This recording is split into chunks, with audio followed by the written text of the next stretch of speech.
요식업 창업을 준비 중이시거나 요식업에 대한 꿈을 갖고 계신 분들, 지금 뭐부터 준비해야 될지 굉장히 막막하지 않으신가요? 많은 요식업 사장님들이 프랜차이즈에 대해서 굉장히 비판적인 시선으로 바라보고 있는 것도 너무나 잘 알고 있고, 실제적으로 굉장히 악덕한 프랜차이즈들도 존재한다는 걸 너무나 잘 알고 있습니다. 하지만 초보 예비 창업자분들, 요식업에 대한 경험이 없을 뿐더러 뭐부터 시작해야 될지도 모르고 전반적인 요식업에 대한 틀조차 잡혀있지 않습니다. 저도 초보 창업자였고 첫 요식업이었기 때문에 혼자 하다 보니 금전적인 손실로는 5억 정도, 시간적인 손실로는 약 2년 정도를 손해를 본 것 같습니다. 저도 만일 그 당시에 개인 창업을 하지 않고 괜찮은 레스토랑 프랜차이즈를 찾아서 창업을 했다면 금전적인 손해도 덜했을 것이고 시간적인 손해도 덜했을 것이라고 생각합니다. 오늘은 현직 프랜차이즈가 말하는 좋은 프랜차이즈 고르는 방법에 대해서 말씀드리도록 하겠습니다. 오늘 영상 끝에서는 프랜차이즈 브랜드와 관련된 매출, 가맹 정보 등 다양한 정보들을 볼 수 있는 사이트를 안내해 드릴 테니 이 영상 끝까지 시청해 주시기 바라겠습니다. 첫 번째, 유명세와 순수익률은 반비례한다입니다. 사람들은 유명한 브랜드일수록 돈을 많이 벌 거라는 착각을 하고 계십니다. 안정적일 수는 있지만 마진율은 박하기 마련입니다. 왜냐하면 프랜차이즈 브랜드 본사들도 알고 있습니다.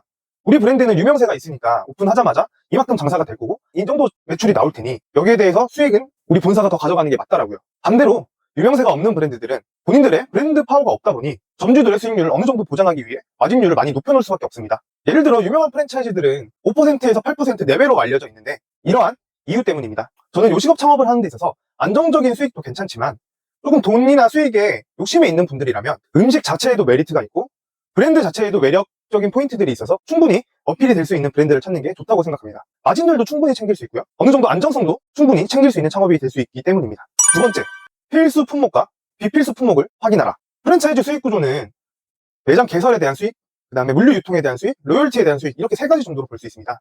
여기서 우리는 물류 유통 수익에 대해서 조금 알고 있어야 되는데요. 프랜차이즈 브랜드의 핵심 원료가 되는 커피라던가 고기, 육수, 그 다음에 소스 같은 이런 핵심 원료들은 본사에서 노하우를 제공하는 거기 때문에 유통마진이 많이 붙는 경우가 있는데요. 유통마진은 붙일 수밖에 없는 구조긴 합니다. 그래서 이런 유통마진이 붙는 품목들을 필수 품목으로 정해놓고 계약서상에 적어놓고 있습니다. 필수 품목이 지나치게 많은 브랜드들은 유통마진이 과도하게 붙어있다는 이야기인데요.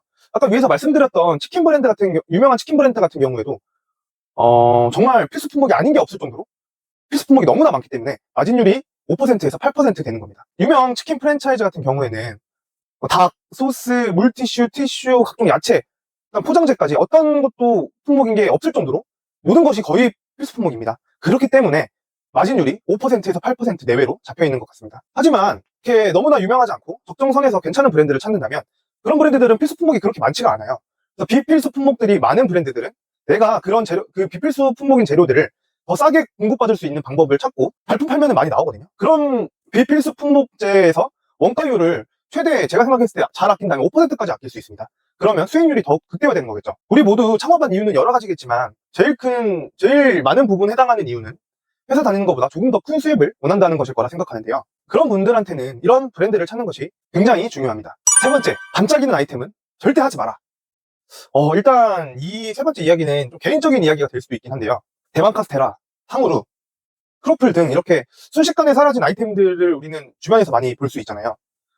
하지만 그 당시에는 정말 줄 서서 먹고 막 온라인에서 막 난리 나고 뉴스에 나오고 이럴 정도로 핫했지만 지금은 어떻다고 보십니까? 주변에 보이지 않잖아요. 이만큼 너무나 유행하는 아이템을 창업하는 거는 리스크가 너무나 높습니다. 한국에서는 주점 프랜차이즈들이 굉장히 유행에 민감한 아이템입니다. 저는 그래서 첫 창업을 하시는 분들한테는 주점 창업 프랜차이즈는 좀 지양하라고 말씀드리고 있는 편인데요. 유행하거나 유행에 민감한 아이템을 창업했다가 갑자기 몇 개월 만에 장사가 안 돼버릴 수도 있는 노릇이잖아요. 그렇게 되면 임대차 계약서 2년 계약했고 그러면 그동안 월세도 못 낼 형편이 돼버리면 정말 큰 손해를 보게 됩니다. 우리가 창업할 때 들어간 비용도 분명히 있을 거예요. 창업 원금도 보존도 못하고 추가적으로 임대차 계약 동안에 계속 월세를 내야 되고 이렇게 큰 리스크를 처음부터 짊어지는 건 저는 좋은 창업 방향은 아닐 거라는 생각이 많이 듭니다. 이렇게 제가 위에서 말씀드렸던 기준을 통해서 마음에 드는 브랜드를 찾으셨다면 네이버에 공정거래위원회 가맹사업이라고 치시면 제일 상단에 뜨는 사이트가 나옵니다. 그 사이트에 접속해서 정보 공개서를 누르신 다음에 그 검색란에 본인이 마음에 드는 브랜드를 검색하시면 그 브랜드에 대한 자세한 정보들이 나오는데요. 가맹점 현황이라던가 매출 정보라던가 평균 매출 정보 이런 것들이 나올 거고요.